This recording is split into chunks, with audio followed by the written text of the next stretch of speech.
Good morning, guys. I am Jordan Silgante, and I will be presenting to you core OpenGL concepts like coordinate systems, vertices, and shaders. So first, let's explain the coordinate systems. The definition of coordinate systems is that in OpenGL, it is used to define the positions and transformations of an object in 3D space. So types of coordinate systems, you have object space, the local coordinate systems of the model. Vertices are defined relative to the model's origin. We also have word space, a universal coordinate system that positions objects in scenes. It transforms objects from object space to world space. We also have view space. It is the camera space. The positions objects relative to the camera. Transforms objects from world space to view space. We also have clip space. Transforms objects from view space to clip space using the projection matrix. Coordinates are clipped to the ranges of -1 to 1 for both x, y, and z.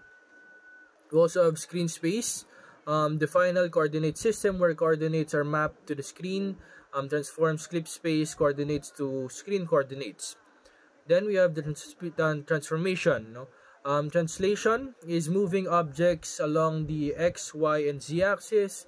The rotation is rotating objects around the x, y, and z axis. Scaling is changing the size of the object itself. Next is the vertices. The definition of vertices are it is the points in 3D space that defines the shape of an object. So the attributes of this is the position, coordinates x, y, and z of the vertex, and color values are RGBA, normal, vector used for lighting calculations, and we also have texture coordinates, coordinates used for texturing. Vertex buffers, we have vertex buffer objects or VBO. Stores vertex data in the GPU memory for efficient rendering. We have element buffer objects or EBOs. Stores indices that define how vertices are connected to form primitives. Next, we have shaders. Shaders are small programs that run on the GPU to control the rendering pipeline. So the types of shaders are vertex shaders. It processes each vertex, transforms vertex positions, and passes vertex data to the next stage. We have fragment shaders. Processes each fragment potential pixel, determines the color and other attributes of each pixels. We also have the geometric shader. This is optional actually. No, processes primitives like points, lines, and triangles. Can generate new vertices and primitives. Tessellation shaders is also optional. It is used to subdivide surfaces for more details. Shader programs, a combination of vertex and fragment shaders linked together. Uniforms, variables that remain constant for a single render call, and attributes per vertex data. Varying data pass from the vertex shader to the fragment shader.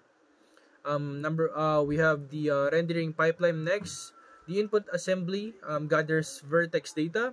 Vertex shading or shader is the transformations vertices and passes them to the next stage. We have the tessellation that I've explained earlier. It is optional, modifies or updates geometry.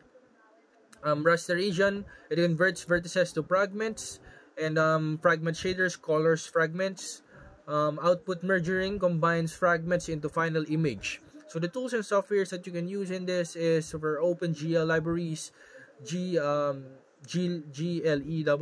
or GLFW. Development environments, you can use Visual Studios or code blocks. Debugging tools, RenderDoc or GDebugger. So that is all. I hope that you understand. Thank you very much.